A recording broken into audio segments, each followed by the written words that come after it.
Hi, today we're going to be looking at a brand of cookies called Oreo, which has been around for over 100 years. Specifically, we're going to look into their digital marketing presence.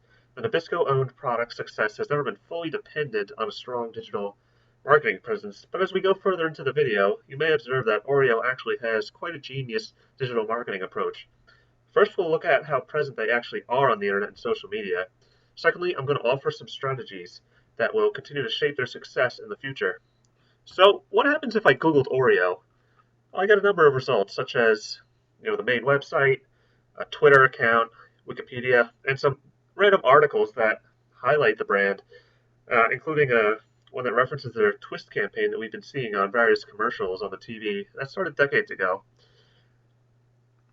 And go to the forums of social media like Instagram and YouTube and other articles that actually, in this case, reference Oreo's marketing strategies. The presence on Google is quite strong. So let's take a look at their main website. For me, the immediate thing that comes to mind is all these recipes that come up. To me, this means that Oreo does an excellent job appealing to those who want to bake or cook. There's so many recipes you can choose from. So to me, that means they're marketing towards, a different demographic that doesn't just want to eat the cookies but use them for something else. But otherwise, the website is pretty standard. They have their basic social media links, and the Wonderfield section was a little confusing at first. I didn't know what it was, but it does show some interesting comical animated videos that are more for entertainment. But these videos you'll probably find on YouTube. So let's take a look at their YouTube site.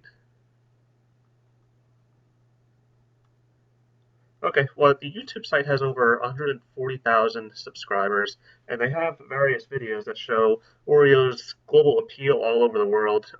Humorous videos to kids, like we saw this squid-looking one on the Wonderfield section of the site, and some how-to sites, and you probably see some of the recipes on here as well. So it's a pretty good, diverse section of videos that offer a lot of different things that help push the brand even further without even advertising for it explicitly. So let's look at Facebook. Facebook has over 142.5 million likes and numerous posts about new Oreo variations and stories that are relevant with the times. Sometimes people do complain about various things about their experience eating Oreos. Maybe something has changed, but to be honest, Oreo has done a pretty good job rectifying not either rectifying these issues or showing customers that they are concerned with their plight and they are willing to do something about it, whether it's pushing it up the chain or something else. There was also some controversy about Oreo cutting 600 jobs and shipping part of the production to Mexico. The issue with having this online presence is more people are going to hear about this, and whether that's true or not, people may panic and avoid the product further. So there have been a lot of comments from Facebook from these various people. So you'll see a lot of that on Facebook. But what about Twitter? Twitter has about 821,000 followers, and Oreo frequently posts more topics similar to what you see on Facebook, but due to the nature of Twitter, a little bit more. Usually these are fun facts, unique pictures, or just interesting stories that push the brand, or maybe they're emphasizing certain products one day as opposed to others. So definitely a strong presence on Twitter as well. Oreo also has a game that you can download on a mobile app called Twist Flick and Dunk.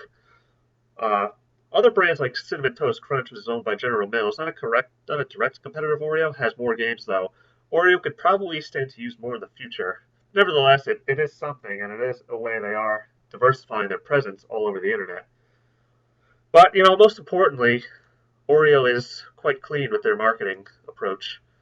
For example, let's take a look at this Super Bowl ad from 2013. Power up, no problem. You can still dunk in the dark.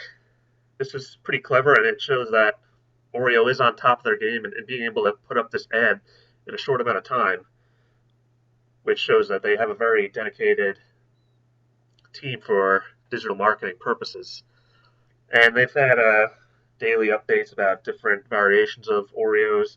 A lot of them are pretty clever, relevant with the times, or just for nostalgic purposes.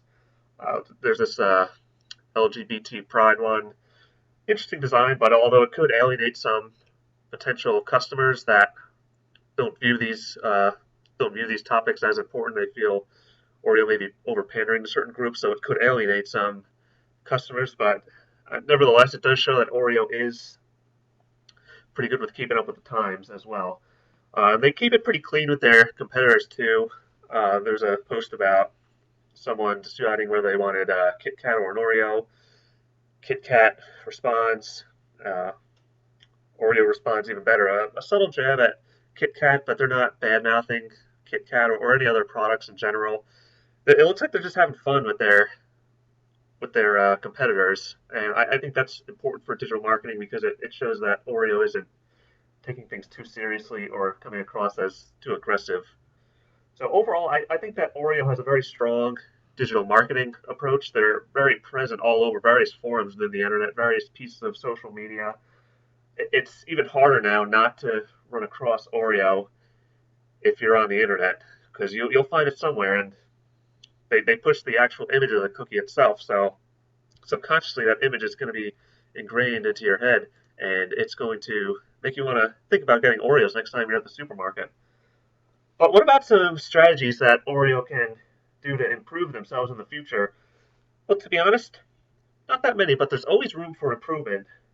First, I think Oreo needs to have more transparency on what elements of their production cycle are in foreign countries like Mexico. Whether these allegations are true or not, people will think the worst situation and stop buying Oreos if they're made in a country that they don't deem as high standards as the US or any other place in the Western world.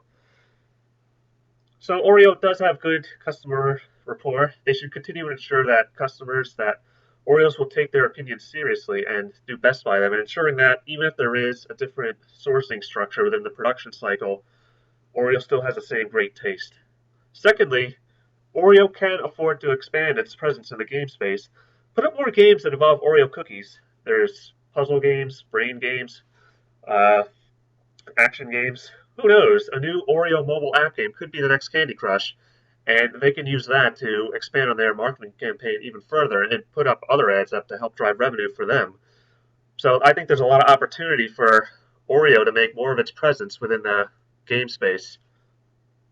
Nevertheless, I think Oreo is an excellent example of digital marketing done right. They need to keep that same clever staff that operate their social media and still do what they do best. They never may get 100% of the market share. There's always a time when Oreo may post something that someone might not like on their Twitter, or they may not, or they may make a business decision that goes out to the press that a lot of people aren't thrilled about, like offshoring of jobs, whether it's at the Nabisco level or Oreo level.